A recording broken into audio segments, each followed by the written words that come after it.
Hello everyone, good evening to all and welcome to all Narayan institute. My friends, this is Abhishek Narayan Chauhan और आज की class में लोग बात करने वाले अपने कंडीशनल सेंटेंसेस। जी फ्रेंड्स, कंडीशनल सेंटेंस। अब यहाँ पर देखिए, कंडीशनल सेंटेंस के अंतर्गत हम यूज करते हैं तीन ऐसे कंजंक्शन जो हमारे हैं if, until, unless.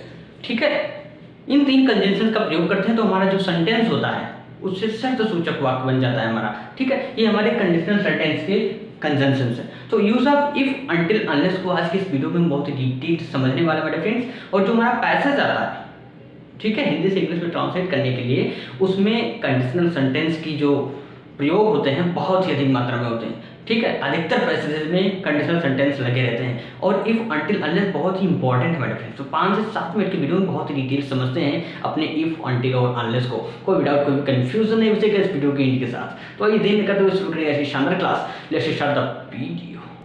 But friends, आइए समझते हैं अपने यूज ऑफ इफ को। हमारे यहाँ पर पहला जो कंजंक्शन है वो है इफ। ठीक है, इसका प्रयोग हम कंडीशनल सेंटेंसेस में करते हैं। अब देखते हैं यहाँ पर इफ का प्रयोग। इफ का प्रयोग हम यदि और अगर के अर्थ में करते हैं।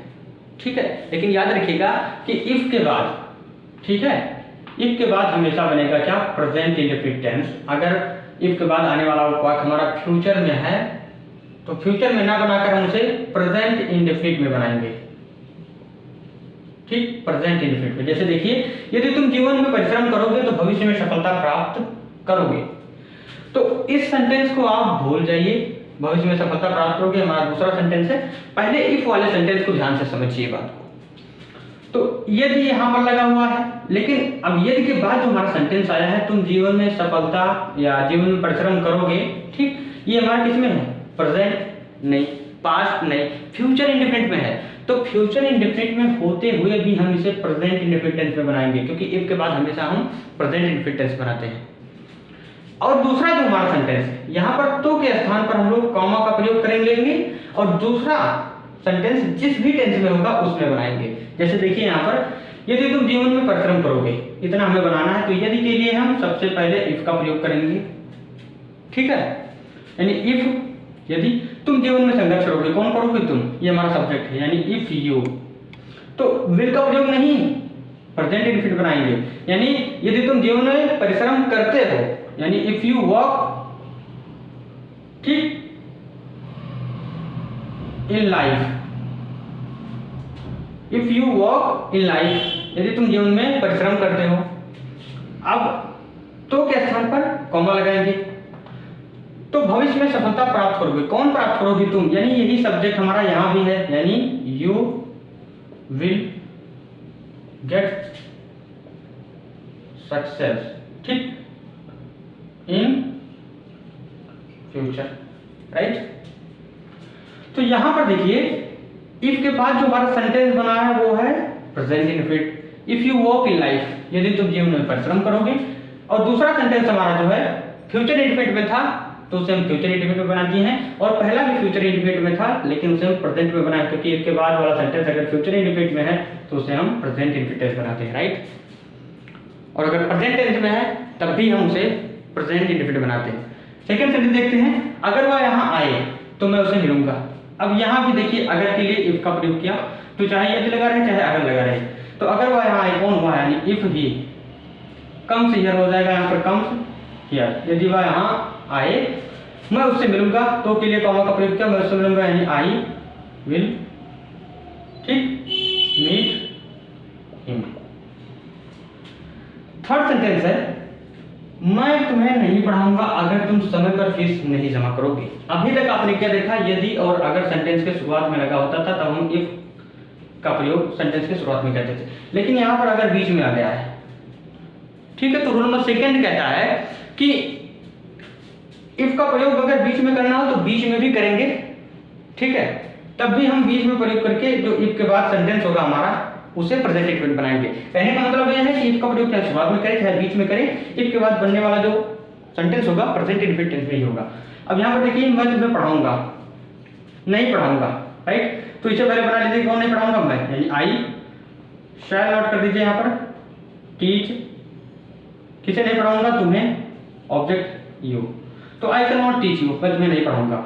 अगर, यानी इफ तुम समय पर फीस नहीं जमा करोगे, तो नहीं जमा करोगे, हमारा फ्यूचर इन्फिनिट टेंस का नेगेटिव है लेकिन इसे बनाएंगे प्रेजेंट इन्फिनिट टेंस का नेगेटिव। यानी इफ यू डू नॉट पे द फी एट टाइम, ठीक है, यू डू नॉट पे द फी एट टाइम, यदि तुम समय पर फीस जमा नहीं करोगे।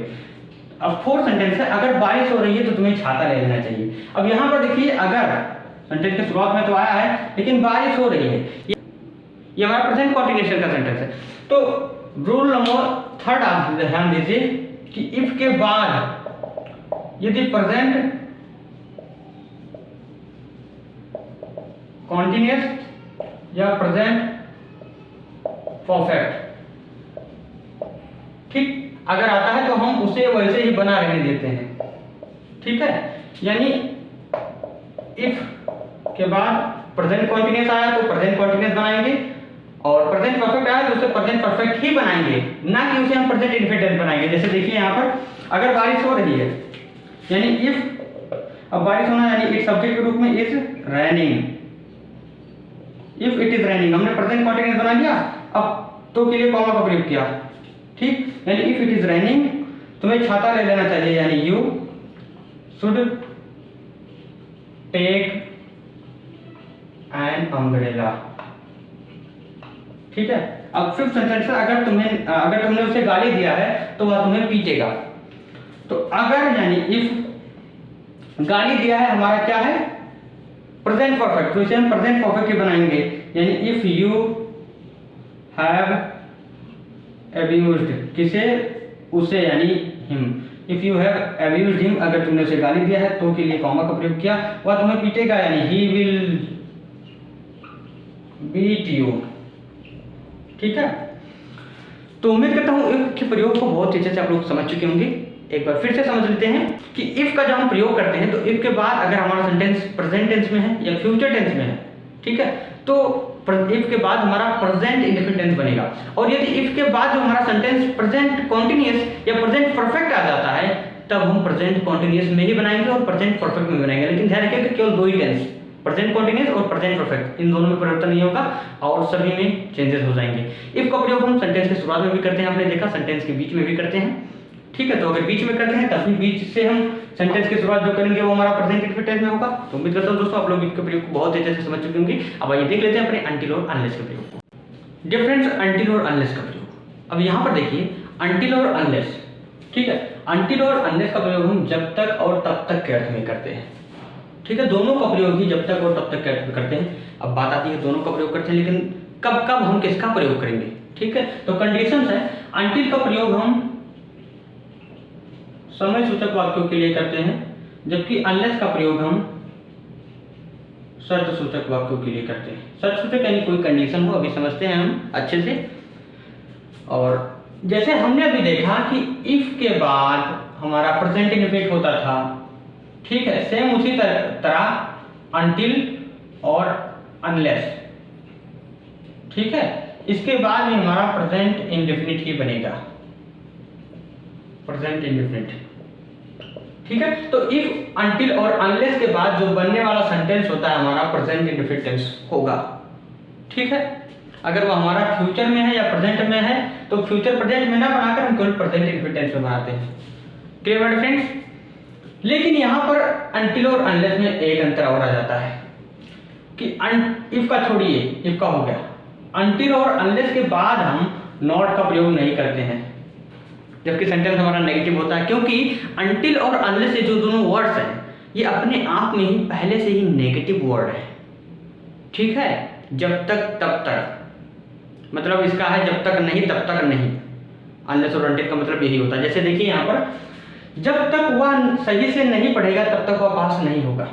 तो जब तक तब तक बीच में सेंटेंस आए हैं और हमारा नेगेटिव सेंटेंस है। अब नेगेटिव के लिए हम नॉट का प्रयोग नहीं करेंगे, क्योंकि अनटिल और अनलेस अपने आप में ही नेगेटिव वर्ड है। मतलब अनटिल का मतलब क्या होता है, जब तक नहीं, और अनलेस का मतलब भी होता है जब तक नहीं। तो मतलब ये पहले से नेगेटिव है, इसलिए हम नेगेटिव नहीं बनाएंगे, अफर्मेटिव सेंटेंस बनाएंगे यहाँ पर, राइट। जैसे देखिए, जब तक वह सही से नहीं पढ़ेगा तब तक वह पास नहीं होगा। अब दिक्कत आ गई किसका प्रयोग करें, अनटिल का प्रयोग करें या अनलेस का प्रयोग करें। तो मैंने अभी आपको बताया कि अनटिल का प्रयोग समय सूचक वाक्यों के लिए और अनलेस का प्रयोग शर्त सूचक। तो यहाँ पर देखेंगे कि समय कब बोध हो रहा है या फिर शर्त कब बोध हो रहा है। तो देखिए जब तक वो सही से नहीं पढ़ेगा तब तक पास नहीं होगा। यहाँ पर टाइम की बात तो दिखाई नहीं दे रही है, कंडीशन है, शर्त रख दिया गया है भाई अगर आप पढ़ोगे तभी पास होगे, यानी शर्त लगाया गया है यहाँ पर। तो यहाँ पर अनलेस का प्रयोग करेंगे, राइट, यानी अनलेस, ठीक है, यानी जब तक वह सही से नहीं पढ़ेगा। हमारा फ्यूचर इंडिफिनिट है लेकिन इसे बनाएंगे क्या, प्रेजेंट इंडिफिनिट, यानी unless he reads well, right. अब तब तक के लिए किसका प्रयोग करेंगे, कॉमा का।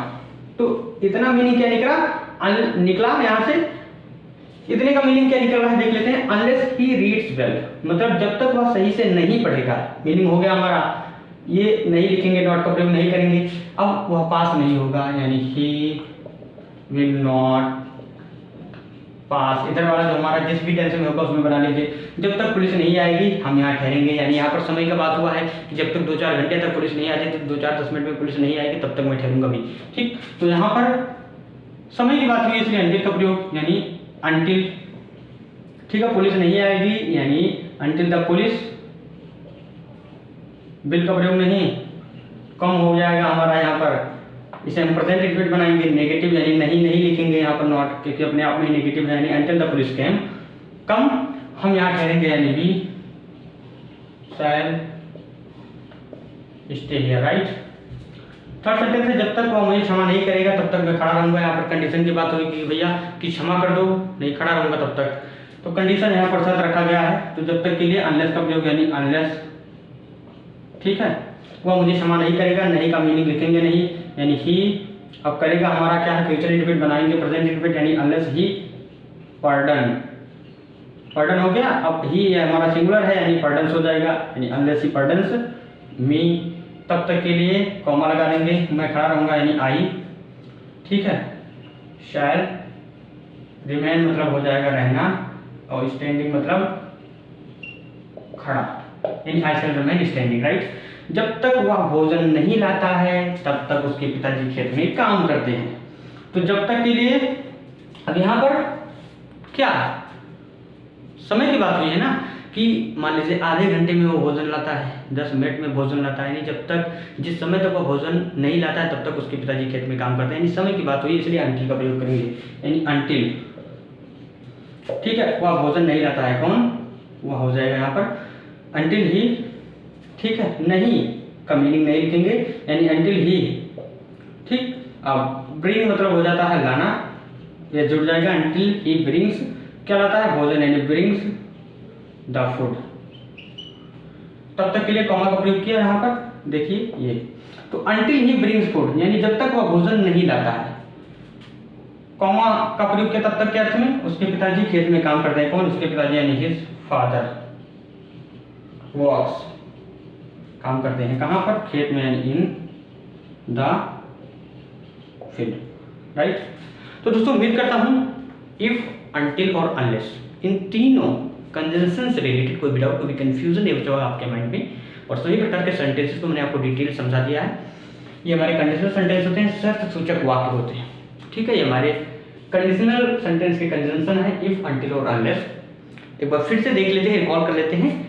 इफ का प्रयोग यदि और अगर के अर्थ में करते हैं। इफ के बाद हमेशा हम प्रेजेंट इंडेफिनिट टेंस बनाते हैं, लेकिन अगर इफ के बाद आने वाला जो सेंटेंस है हमारा, कंडीशन देखिए, इफ के बाद हमेशा प्रेजेंट इंडेफिनिट टेंस बनाते हैं, लेकिन अगर इफ के बाद आने वाला सेंटेंस हमारा प्रेजेंट कॉन्टिन्यूअस या प्रेजेंट परफेक्ट है तो उसे उसी में बनाते हैं, राइट। और इफ के सेंटेंस के जो बाद वाला सेंटेंस होता है वो जिसमें होगा उसी में बनाएंगे, कॉमा के बाद वाला सेंटेंस। अब इफ का प्रयोग बीच में भी करते हैं, आपने देखा। अनटिल और अनलेस को देख लेते हैं। अनटिल और अनलेस का प्रयोग जब तक नहीं तब तक नहीं के अर्थ में करते हैं। अनटिल और अनलेस के बाद हम नॉट नहीं लगाते क्योंकि अनटिल और अनलेस अपने आप में ही नेगेटिव होते हैं, राइट। और अनटिल और अनलेस के बाद भी हम हमेशा प्रेजेंट इंडेफिनिट टेंस बनाते हैं, हमेशा हमेशा, कभी भी कोई दिक्कत नहीं, राइट। और उम्मीद करता हूँ आप लोग बहुत अच्छे से समझ चुके होंगे, कोई कंफ्यूजन, कोई डाउट नहीं बचा होगा इफ, अनटिल और अनलेस से रिलेटेड। ये लीजिए सेंटेंसेस हैं, इन्हें खूब अच्छे से ट्रांसलेट करिए। अगर आपने इन सेंटेंसेस को अच्छे से ट्रांसलेट कर लिया मतलब आपने बहुत अच्छे से सीखा है, राइट। आप सेटिस्फाई हो जाएंगे अपने आप से। तो दोस्तों बहुत अच्छे से अपनी पढ़ाई करते रहिए और उम्मीद करता हूँ कोई कन्फ्यूजन नहीं बचा होगा। नेक्स्ट क्लास में हम लोग क्या जानेंगे अपने कंजंक्शन को, ठीक है। तो बहुत ही डिटेल पढ़ेंगे अपने कंजंक्शन को 3 से 4 क्लासेस में। कोई भी कन्फ्यूजन नहीं छोड़ेंगे हम लोग कन्फ्यूजन के बहुत ही बड़े दुश्मन हैं, राइट। और अगर आपको वीडियो पसंद है तो प्लीज़ वीडियो को लाइक करें, चैनल को सब्सक्राइब कर लें और इस वीडियो को पूरे फ्रेंड्स में शेयर करें। अगर वीडियो सच में पसंद आए तो एक दिन के लिए इस वीडियो को अपनी स्टेटस पर जरूर रख लेना, ठीक है। और अगर आप यूपी बोर्ड की स्टूडेंट हैं तो अगर आप चाहते हैं यूपी बोर्ड एग्जाम में इंग्लिश के सब्जेक्ट में 95+ मार्क्स स्कोर करना, तो स्क्रीन पर दिख रहे नंबर पर कॉल करके आप हमारे टॉपर बैच को ज्वाइन कर सकते हैं और बन सकते हैं यूपी बोर्ड टॉपर लिस्ट का हिस्सा, राइट। तो दोस्तों मिलते हैं कल शाम 8 बजे एक नए वीडियो के साथ। Keep learning, keep watching, keep improving my dear friends. Good night.